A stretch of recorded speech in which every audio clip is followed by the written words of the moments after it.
Great. Okay, we are now live again. Okay. All right, folks, Great. for anyone who missed a few seconds, we are here with Odie Lindsey discussing Some Go Home. Odie, welcome again. Thank you again. Again, it's just a joy to be with you, and thanks everyone for tuning in here. I can't wait to get up there and visit in person. Okay, we are now live. Wonderful. Thank you so much. I'd love to start off by talking a little bit about sort of the overarching themes of Some Go Home. You know, what were some of the major points that this narrative touch on as you were writing it? Sure. And as the preview mentioned, it's about a small Mississippi town, and it's about the impact of a civil rights murder on a handful of families. And I think the two things writ large in that were this notion of identity and place, and how these things interact, and how they complicate who we are, and how they dictate who we are, and how and we respond to that if we acknowledge it. And two things that were really of importance to me. One is this character Colleen, and though this is a handful of families, and it's really takes place across 5 decades, mostly in Mississippi, but Chicago and elsewhere, and the Iraq War. Colleen was someone I wrote about in a short story collection, my short story collection. And she, I left her at the end of that sort of open-ended, a young woman home from a deployment who wasn't sure how to be home. And that was something that for me had resonated forever. And at some point, while I didn't have much of a deployment to necessarily write about, hers was really important. I knew what my story was. I didn't know what hers was. So when her story ended and I went to work on this novel, even though she's the central part, she wasn't a part of it at all. But it kept pulling at me. Who is this young woman? Who's she going to become? What's going to happen to her? Is she going to suffer some of the same things? Is she going to be resilient in some of the same ways? What's this complication?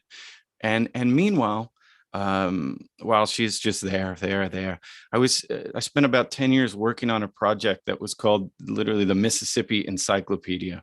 And this was about the greatest thing that as a writer one could get, because it was collaborative. There were maybe 700 contributors, scholar contributors, and from 30 different subject areas. The thing weighs 9 pounds. I mean, it's like a Class E felony if you swing it at somebody, but it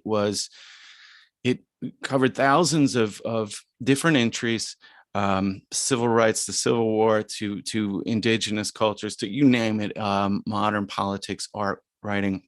And what it did was it showed for me this immediate connection between intimate personal stories and these recurrent larger structural things, recurrent structural issues that were sort of relentless, and they bound so much of not only this place, but certainly our country in that. And so those two things, Colleen, who's her story, and her relationship to these larger issues of place, were what sort of drove the thing. And so at the end of the day, I'm writing about this town, I'm writing about this thing, and 5-6 years in, cut 30,000 words. And I said, I can't not have Colleen be the person.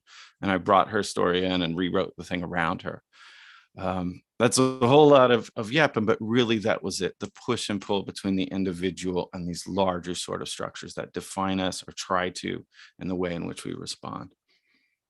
It's actually really fascinating to hear that the earlier version was 30,000 words longer and had all of these other elements, because in a way it kind of feels as though, the old story of Michelangelo chipping the marble away and David emerges in that way. Mm-hmm. And I'm curious about how some of those elements that were cut still end up being reflected in what was kept, and how they inform what was kept.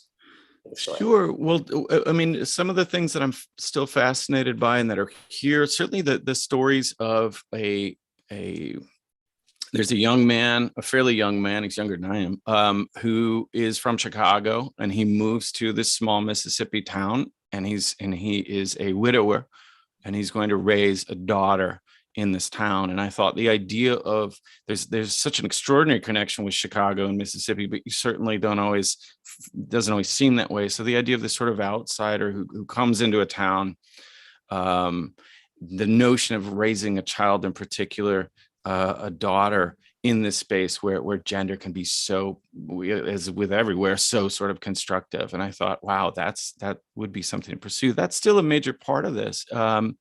The idea of the murder and the impact of the murder was there, but not as robust. It wasn't really the tether that connected the stories. And at the end of the day, though, I'm fascinated by place, identity, and memory. And my first book dealt a lot with things like Confederate monuments, things like representations. For me, because those stories were much more on the nose at times about war, I was interested in how we build notions of who a soldier is, who a veteran is, why those notions are there, how they're reflected. And so this idea of space and physical space and representation, that was always a part of this. And it just seemed to fit at the end of the day with Colleen, because Colleen comes back and really, as unfortunately, I still ask my students at Vanderbilt every semester when we're about to look at war and bodies, I say, close your eyes and picture a veteran. And they always picture people like me. And it may part of it be because I'm doing the talking, but a lot of it's not.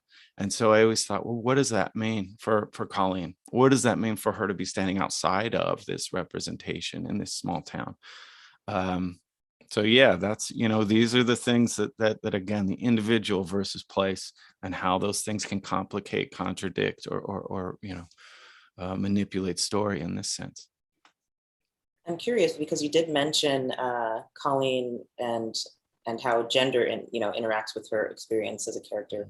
I'm curious to know, like, what kind of research did you do to create such a fleshed out woman character that is experiencing these things as I mean,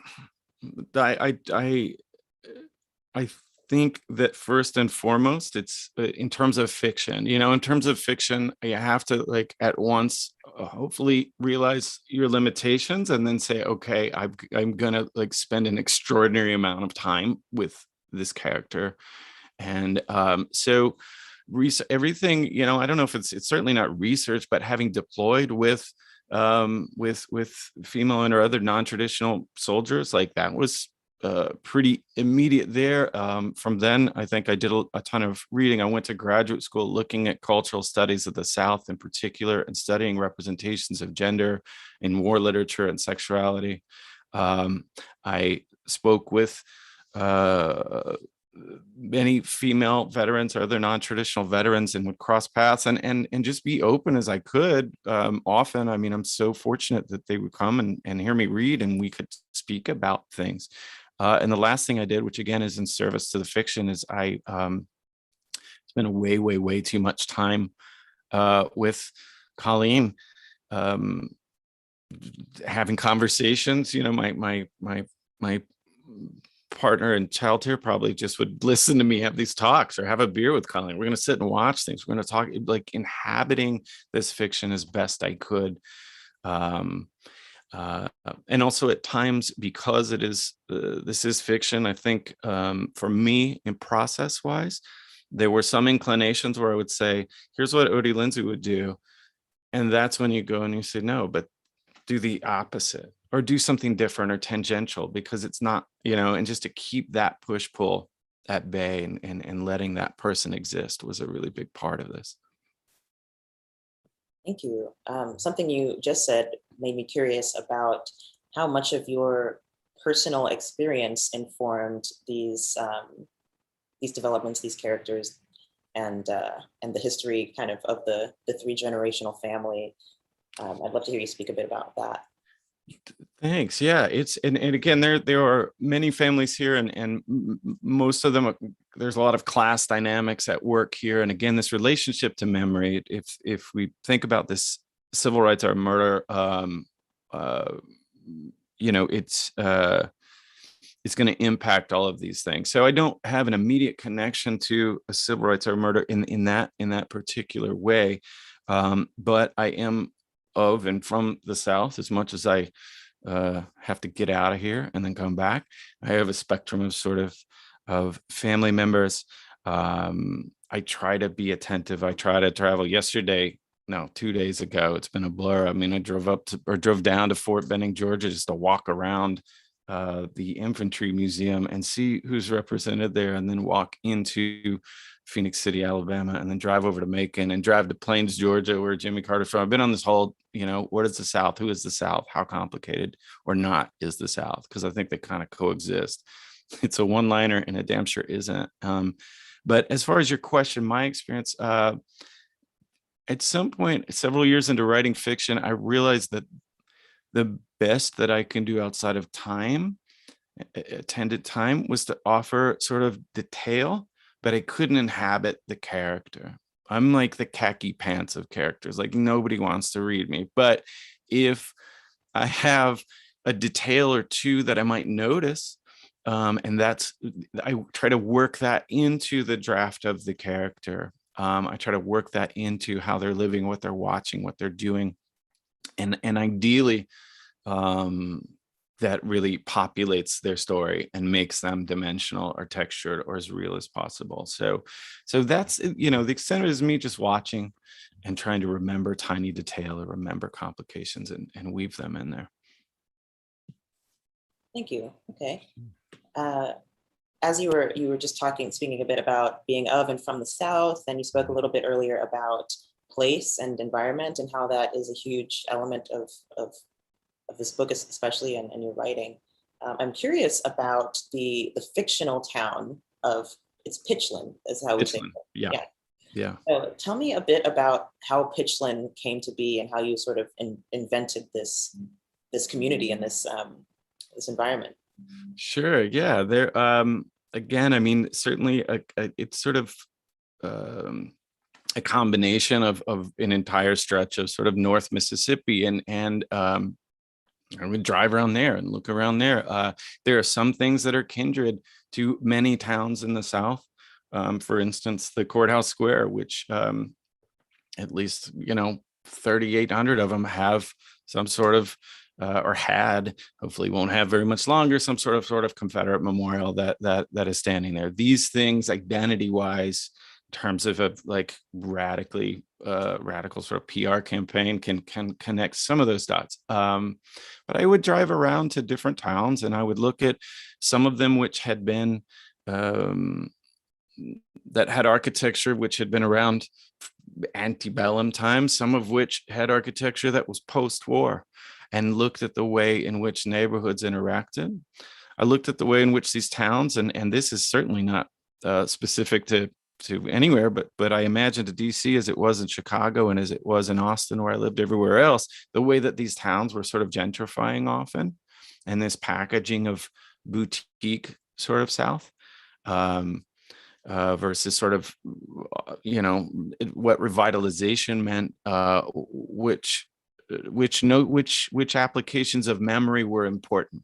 And often those memories in these towns, the aesthetically beautiful in someone's eyes, was often deemed more important than, let's say, something which wasn't aesthetically beautiful, but might have been culturally or politically extraordinary and have gravity. So I was looking at places and how they were shifting and how people cared about them. And again, as it might relate back to identity.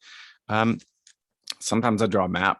Sometimes I'd look for there's a big tree in this thing, and I'd go look for the tallest tree. Sometimes I was researching various architectures. And then in little pieces of towns, you would see these disconnects between, I think it's mentioned, there's this big house in here, and it's sort of the ground zero of where this murder took place. And it's sort of a mutt, as it were, of various architectural styles.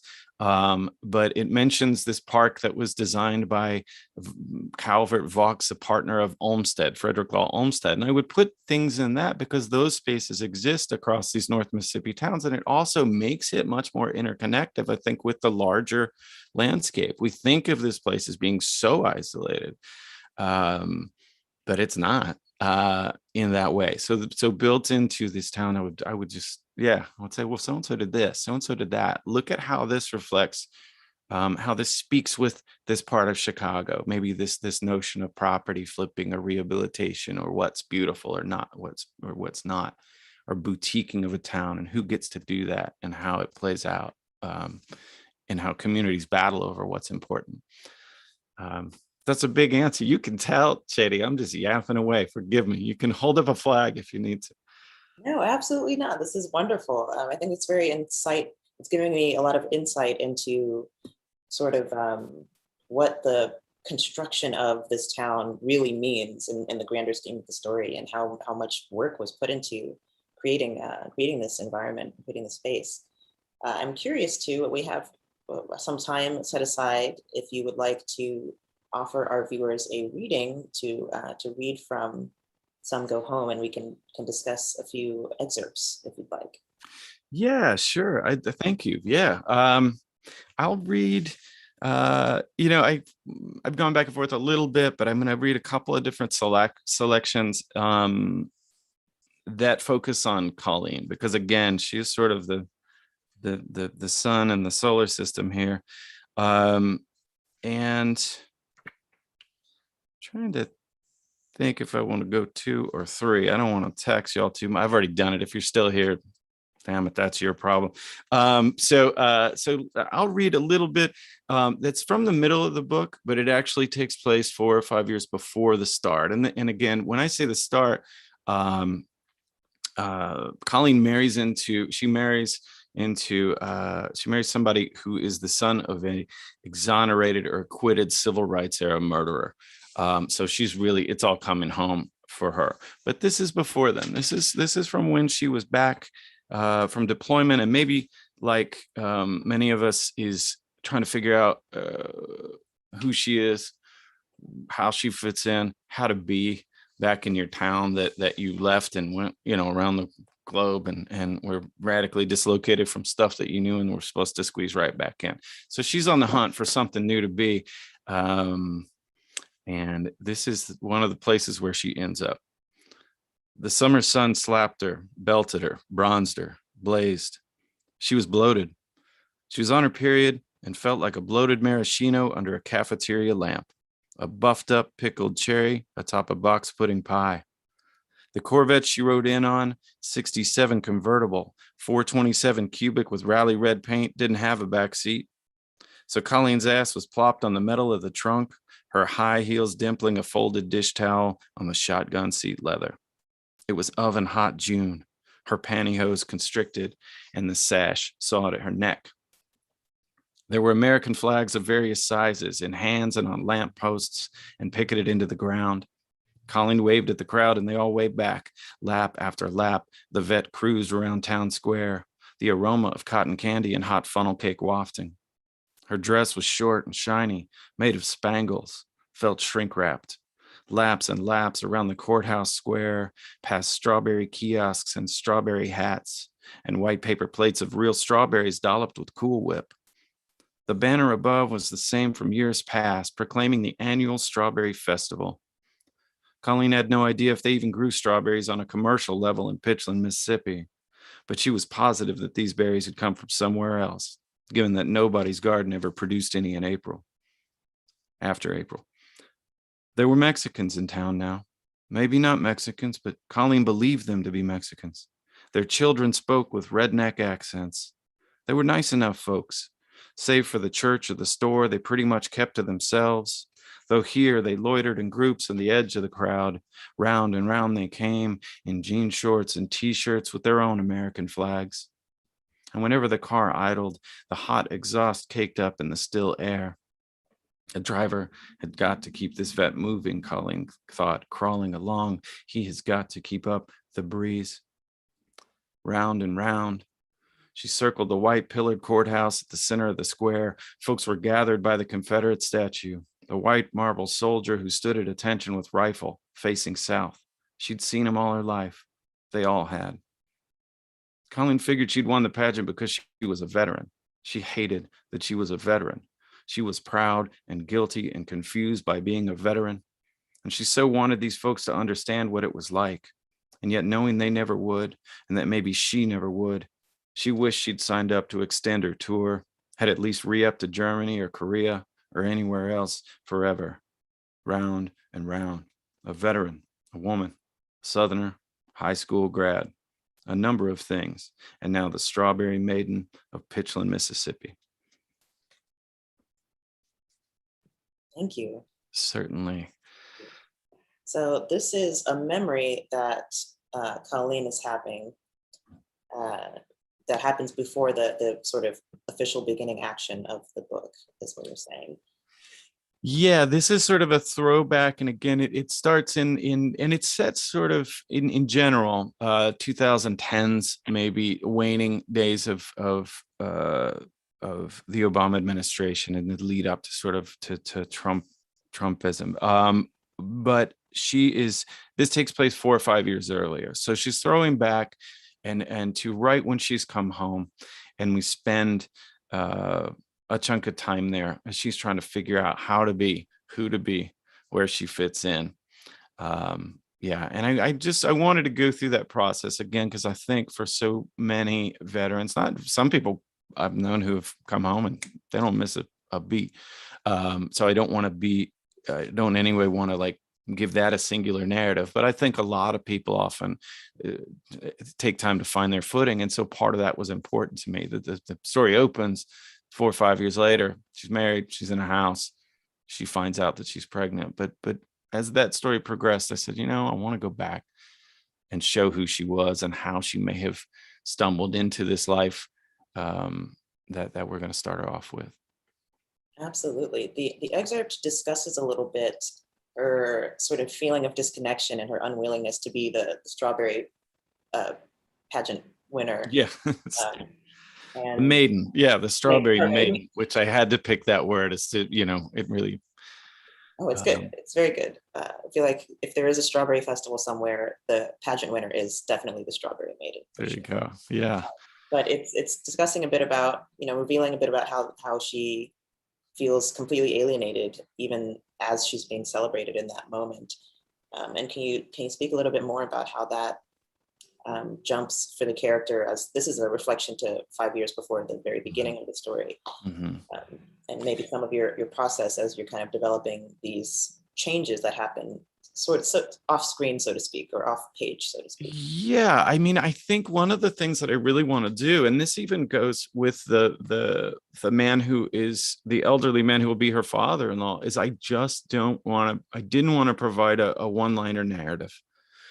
And so for Colleen and the rest of them, one of the things that is going to be difficult are these sort of ready-mades. She can either be this one type of person that she's grown up. She's a high school graduate from a very much a working class ag family on the outskirts of a small North Mississippi town. And I could probably describe that, and 9 out of 10 people right now say, okay, I know her entire story. And that's not okay. So I think when I put her here, when she comes back, she in a way does get into sort of hurting her body. She's not good to herself. She falls into this pit of, trending towards addiction and things like that. That's also a sort of one line, and, it's devastating. I don't mean to take it lightly, but she's going back and forth. There's nothing for her to be. People have written her off because of where she comes from and who she is. She's written off because she doesn't fit the mold of that gleaming courthouse soldier on the square. She's brokered away from that because there are limited identities that are fixed that perhaps she can latch onto, but she wants to push on that. In some ways, this pushing is saying, okay, well, what's out there? Oh, guess what? There's a pageant. That's not something I would ever try, but damn it, I'm going to go swing over there. So part of this is this wild swinging back and forth. And in terms of writing on down to that identity level, I mean, I really wanted to complicate the artifice of it. The idea that strawberries aren't even grown at this time of year, that's intentional because just like that Confederate memorial, just like some of these narratives, it's manipulated information. The idea of that soldier on that pedestal, the idea of the complication that there would be Latinx people in this town and that their kids speak like, red. This is like true part of the South. That is a in-your-face complication to these other things, which are artifice. So even in the small scale, and with her going round and round and round, very literally, but also figuratively, who am I? How am I? How does this place make me? Am I different than what it is? And if so, how? I really wanted to work that into that brief, even the briefest of sort of scenes there. Yeah, absolutely. I can definitely feel that in the words and in the sort of the inner dialogue that the character is revealing to the reader, but revealing internally to herself. I'd love to hear your next piece if you're ready to. Sure. And I had a couple more, but let me. The other one was from. It was too nice. It was too happy almost. I mean, I don't need that much joy in this damn book. But I'll tell you what I'll do. I'll jump towards when the story kicks off, and this is when it opens. The first line of it, in fact, is Colleen drove home from the Memphis VA hospital classified as pregnant.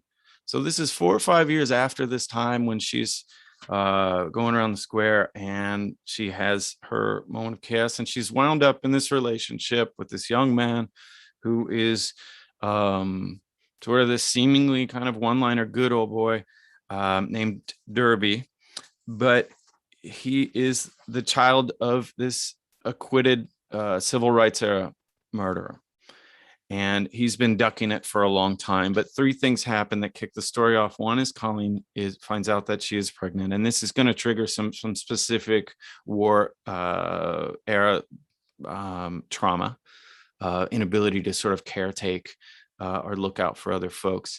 And by the way, even though I think that her combat in many ways defines her, I really wanted to look at how sometimes, again, home is the most sort of definitive or traumatic space of all. It carries as much trauma in Colleen's case, potentially. But that happens. The second thing is her husband, who is sort of a repairman. He's a skilled repairman. He's not a contractor, but almost there. They need work because they need to find work and save up. So he takes a job at this jewel estate in town, and that is also the site of the civil rights era murder, the thing that he's been ignoring, the father that he's shut away. He's now going to be in proximity. And then third, and that's what this will be about, is actually the father-in-law is going to be brought back for retrial.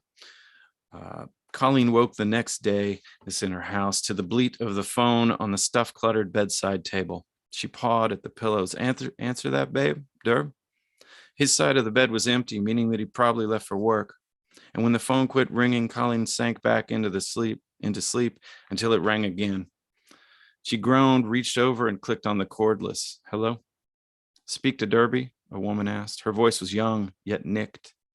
Colleen sat upright. Hello, the woman said again. Are you there? Yeah, Colleen answered. Derb's already gone. You know who this is, right? Colleen stood up, paced through the house, and looked out the front windows. Derby's pickup was parked at the far edge of the property, where the long dirt drive met the 2-lane county road. He was blocked in by a white news van, a TV truck emblazoned with the local affiliate logo. She watched her husband confront a reporter and his cameraman. You hear me? The woman groused. Yeah, Colleen said. I know who you are. She went outside and began to jog down the dirt driveway, barefoot, her body heaving. She couldn't yell for Derby lest the caller find out he was still at home. Instead, she waved her free hand in the air to try and get his attention. But he was too busy trying to tell the reporter off. Within seconds, the news crew had loaded up and pulled away. Derby hopped in his pickup and peeled out behind onto the paved road. At least give me his cell number or something, the woman barked. Shit. Colleen stopped in her tracks, all but out of breath. Winnie, she gasped, you know better than to call this house. Derb doesn't want anything to do with you, or for sure your daddy. Maybe it's mutual, Colleen, but here's the thing. He doesn't have a choice anymore. Hare's back in jail, headed back to trial. They booked him this morning. Say there's evidence of jury tampering from way back, so now everybody is going to be out coming after everybody else. Lawyers, feds, media. There are men out there you and I don't even want to think about, Colleen. The type Derby and me grew up around. So he can either deal with me or deal with them by subpoena or muscle. He will be a part of this deal. Colleen hadn't felt threatened since deployment. She blushed. I'll tell you what, Winnie, you drag your ass out here and I'll be happy to. The line clicked dead. She took a belly breath and marched back into the house, pitched the phone on the kitchen counter, poured some coffee, and popped a quartet at Tums. Reached deep into the pantry for her grandmother's old metal spice box and grabbed the pack of Misty's hidden inside. When she couldn't find any matches, Derby had confiscated every last flame in the house. She lit the cigarette on the eye of the electric stove. A part of her felt awful for Derb. Despite years of effort to earn distance from his father, to ignore the man and try to move forward, a news van had confronted her husband in his own goddamn driveway. Winnie, his sister, would bring nothing but trouble. Colleen didn't know what Hare Hobbs could or could not do to him.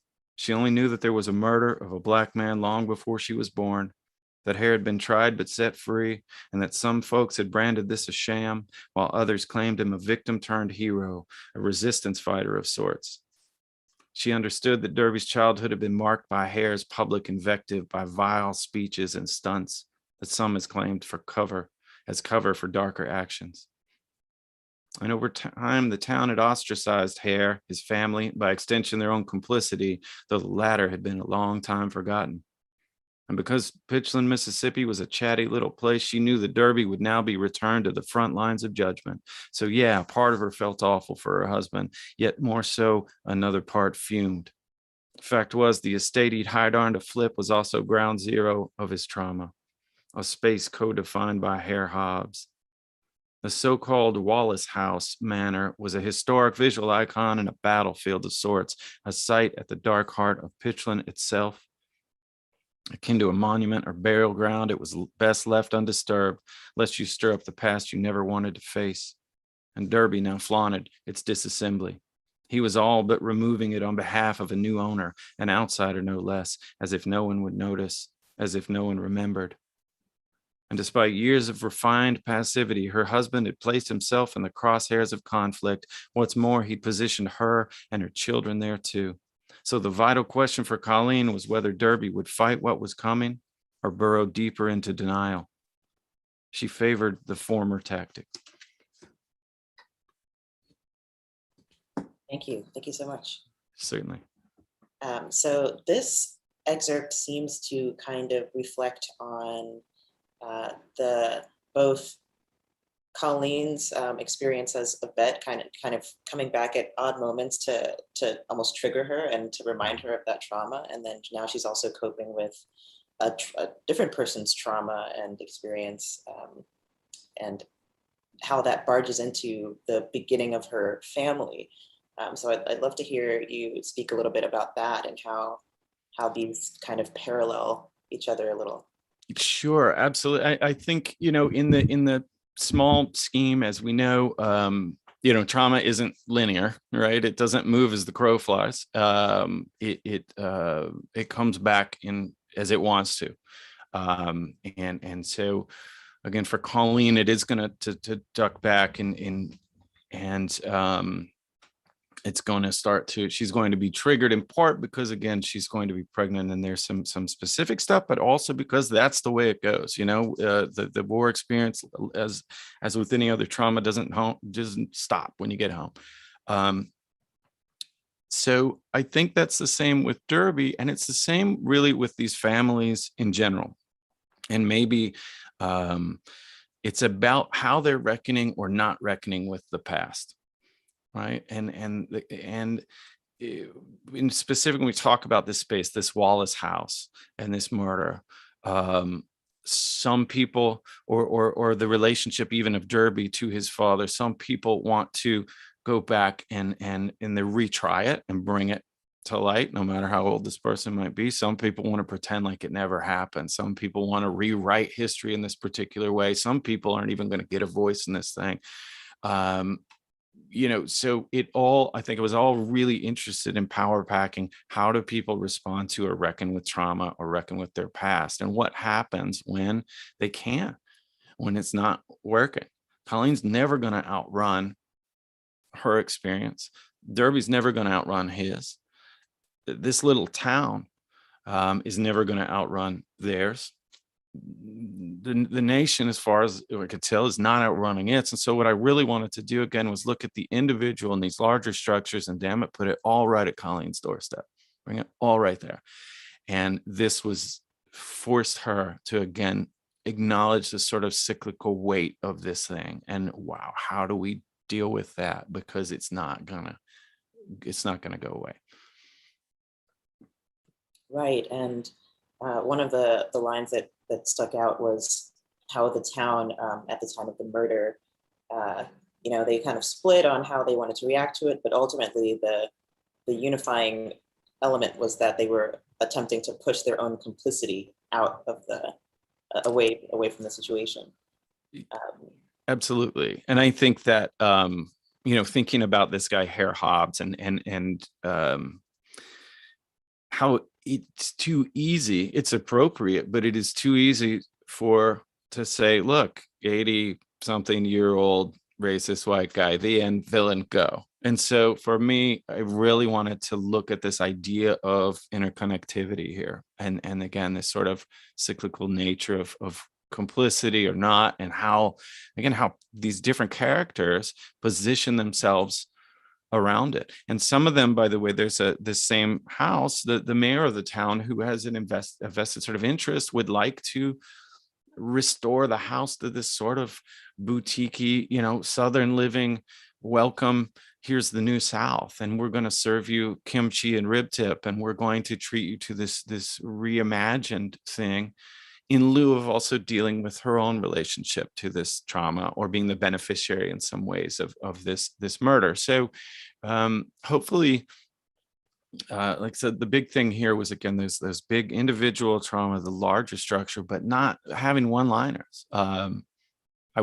excerpt I was thinking about reading, but it's just too long, and was about Hare Hobbs. And one of the hardest things for me to do was to make this guy have some redeeming qualities, to make him human, to make him care deeply about his granddaughter, to make him be not only just maybe violent or vile in response to his own sort of cultural impotency, but to be culturally impotent inside and fearful, as well as being the vehicle of appropriate stereotype, but nonetheless a convenient vehicle of narrative. So working even with that character, I wanted everybody to have hopefully some depth as best I could.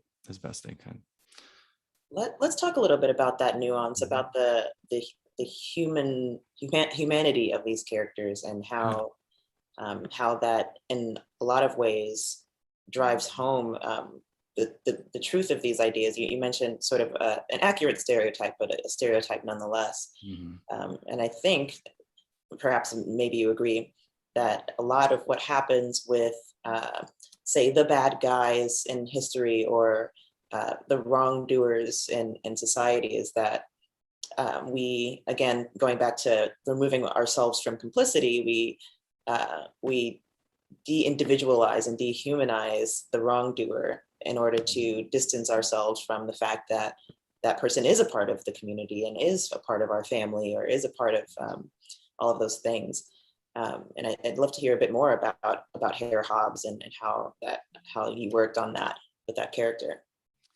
Yeah, I mean, a couple, again, on the maybe on the research end of things, there was a period of time, and it's still ongoing, although age is what it is, where there were a handful of folks who were brought to justice 50, 60 years later. Jerry Mitchell, a great reporter at the Jackson newspaper in Jackson, and I'm blanking, he did extraordinary work to try and find these people and bring them back to justice. So seeing that was, on the research side, really, I think, interesting to see, or compelling to see.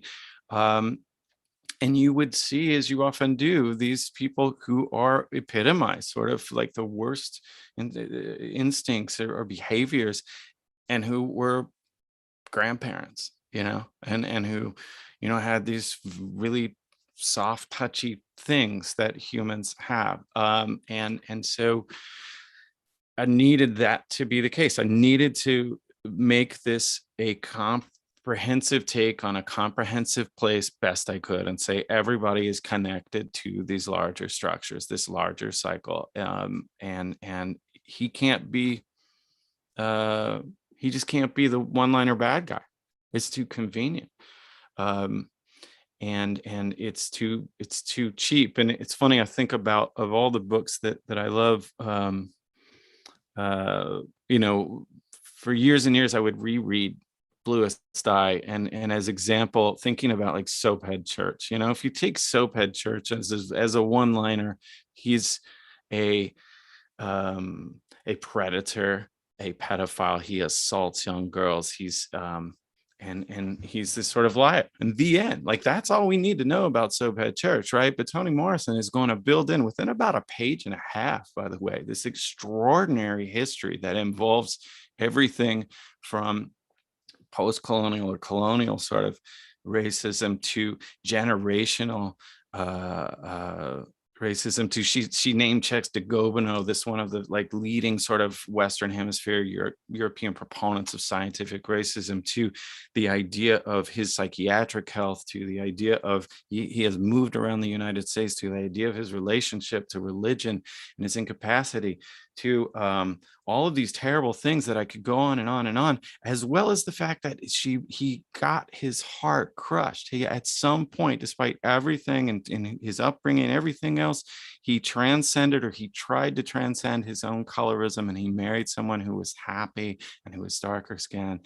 And he says in there, she left me like someone leaves a motel room, right? Which is just, I mean, it's Toni Morrison, right? But it's like extraordinary. There's no memory, there's no sincerity, there's no instinct, there's no anything. He just left me without even any affiliation. So built into all of that vile creature is this thing inside, which was like, wow. And this person got absolutely crushed because they were unable to sort of transcend these impulses. And I always go back to that. And I'm like, that's got to be who we are. Or for me in fiction, that's the challenge. It's the challenge with somebody even that I don't want to spend a single ounce of time with, is to say, I'm going to try to make you as dimensional as I can. Absolutely. And so when we talk about, we have a few more minutes left. And before I ask you my next question, I'll remind our viewers that if you have a question for Odie and you'd like to ask, go ahead and leave a comment, and we'll get to your questions at the end in just a few minutes. But my question was to go back to sort of the broader impact of this character and the family and the relationships. I want to kind of talk about the relationships of the characters and how they interact with each other, and sort of where the tug and pull sort of the strings that connect all the different characters, how they kind of develop and interact. Well, I think in often, let's see, between the main family again with Colleen and Derby, is this idea of his having wanted to duck the past, her having, I think at the onset she's sort of fooled into thinking, well, I can settle down and I will try to be content being sort of the same person she grew up, that she was when she grew up, and that's sort of disproven from her. I think when on the building site, we see these two other families that are there. One is this new property owner. Again, he's the widower who's inherited this sort of town jewel property. And he's mad because the town sort of drove his late wife out, drove her away, drove her. He's in a way spiteful. He knows it matters to them, and he is going to like rehab. He is going to reconfigure it. He's going to take the thing they value most, their little piece of soil and identity, and he's going to make it something that they don't even recognize, right? So that's his thing, is sort of destroy that. He's going to run into interaction with, again, this town mayor, this sort of matriarch from this well-established sort of blue blood family, folks who own the farm and the property upon which this murder happened. And that person is again coming in and saying, no, like, we're not going to let you reconfigure or destroy this. We're going to rehabilitate it and reimagine it as this sort of lovely boutique-y, vacation-y, gentrified space. So the interactions are often about space, about land, Colleen realizes when she's in Iraq, and this was in the first story and it comes back here, she realizes that land is at the root of so much of this. This notion of privilege, this notion of, or lack thereof, often has to do with land and the bodies which can occupy it, or the bodies which can own it, or the way in which bodies are moved off of it or killed off of it. So all of them are bound by class, often by land and property, and again by memory and their relationship to how to face it or not. Including a descendant of the murder victim, which is a really complicated one to try and write about. And in some ways, because there's not a voice there. I mean, that voice is not, and we have all these people jockeying over this land, except for the people who maybe were most impacted by the dispossession of the land in the first place. So, but yeah, so the interaction's that it's rough. It's about, it's my way. I want this. I'm going to do this. And yeah, people aren't that nice to each other, but there are nice parts. There are nice parts. I promise. Maybe. I feel like in all interactions with people, even if they are not the most positive, there are moments of grace because we are humans.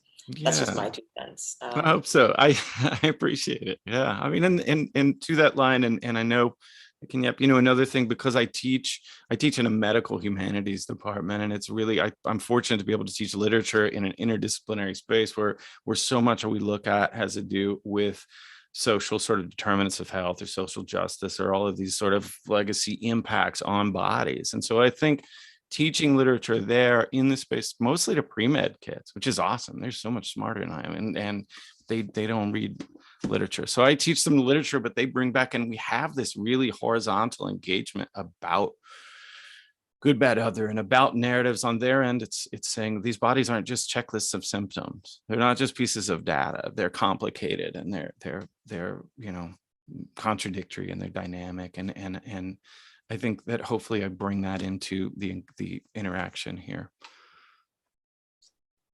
Definitely. Definitely. I can see, I'd love to hear actually a bit more about how your students, how you sort of teach these concepts to your students. We have a few more minutes, so I'd love to talk a bit more about those kind of real world. Yeah, well, I mean, again, they're extraordinary students. These most of them are going into healthcare.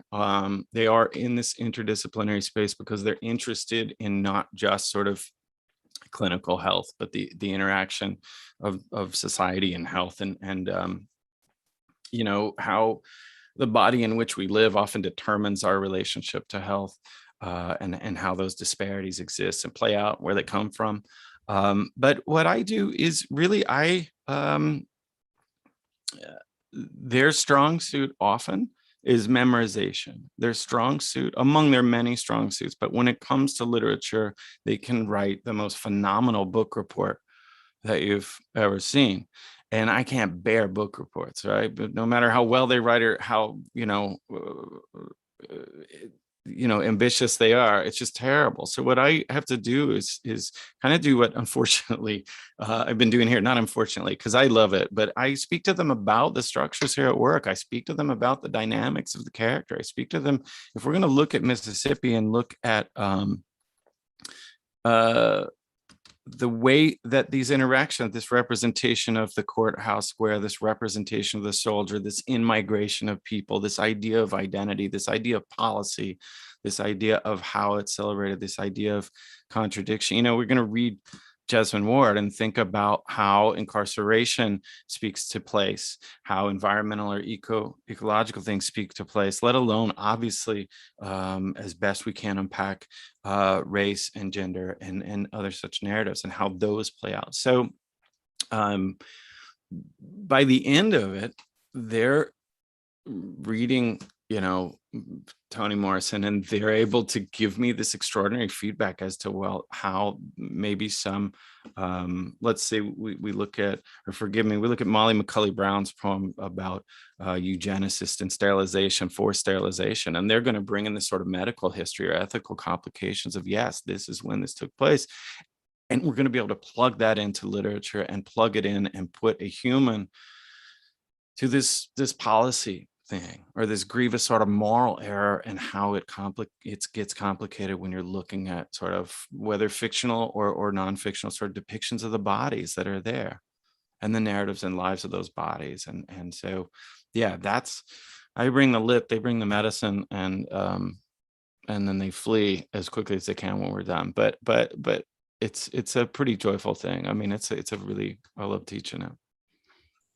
It sounds to me like you have a really sort of unique perspective on teaching literature, considering that you have a bit of an unconventional, um, sort of unconventional student base. And I want to hear a bit about, as you think about how Some Go Home is going to continue to have an impact and continue to reach readers, and also already has, reached readers, and is now out in paperback and all of that. What are some of the broader impacts of Some Go Home that you've seen already? What are some expectations or interesting directions you might see it going in the future as more and more readers get to experience it? Well, I think, again, I mean, one thing, I think there's as much as it can be insular, this notion of this small town in Mississippi, it, I hope, between whether it's the Chicago sections or the deployments or other things like that, that there really is this stretched narrative of interconnectivity, because I think, as if not the pandemic, certainly the last 4 years have shown us that many of the same things that we might want to easily prescribed solely to like small North Mississippi town actually radiate out larger and larger. So I think looking at those complexities, thinking about the ideas of like how these characters, how we deal with trauma, how this thing is at once so personal. And I've been saying this really about the pandemic. It's like the most intimate thing. We all have these intimacies every day that are related to this massive unifying awful thing. And so I think maybe some of those themes speak. I hate to say it. I think some of the recurrences, in particular with the throwback to 64 and going on through the Reagan era, some of the recurrences of this relentless, massive resistance with respect to sort of whiteness and normativity and the violence that is associated with that. I think that is laced throughout much of this book. I don't want to see that grow at all, but I think that it does speak to a lot of that sort of that recurrent, relentless notion of identity, notion of violent empowerment that we've seen cycle again and again and again. So I wish that it weren't kind of as topical in that way 100%, but it may be. And and again, maybe it complicates a little bit of some of the space there. That encyclopedia, there are little drops in there about Lebanese folks. So there are drops in there about various civil rights heroes, or all the stuff that I would work into the tapestry that I think bring a lot to a space that I think are important. Again, pushing back on those one-liner narratives as best I can. Thank you. Thank you so much. I feel very grateful to have been able to speak with you today, and I'm really excited that we have Some Go Home available at Lost City Books. Would you like to close out and let our viewers know where they can find more of your work, or if they want to keep up with what's going on with you, where we can find you? Yeah, well, thank you so much. This has really been wonderful, and thank you for being such a dynamic questions and corralling me it's to an extent. I have oalindsey.com is the website. I don't do a ton of social stuff because y'all can tell I'm just anxious as hell. But I'm working on a new story collection, a new novel as well, and we'll put stuff up there. Most importantly, thanks everyone for supporting local bookstores. Go to Lost City Books. If you want to buy my book, that's great, but buy any book and or your local. I just cannot tell you how grateful I am to be able to visit with you, and how grateful I am that you guys are here. So everybody support everybody else in this realm. Okay. Absolutely. Thank you so much for saying so. And I really hope that you're able to visit us soon at the store. You watch out. You see me coming, you're welcome to bar the door, but otherwise I can't wait to come visit. Okay. Wonderful. Thank you so much. Cheers. To our viewers, thank you again for coming out tonight. If you're looking to grab your copy of Some Go Home, you can find it on our website or hop on over to our store in Adams Morgan on 18th Street. Come and visit us. We're very friendly. We don't bite.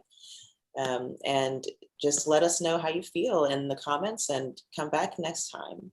Until then, thank you for joining us and have a good night. Thank you.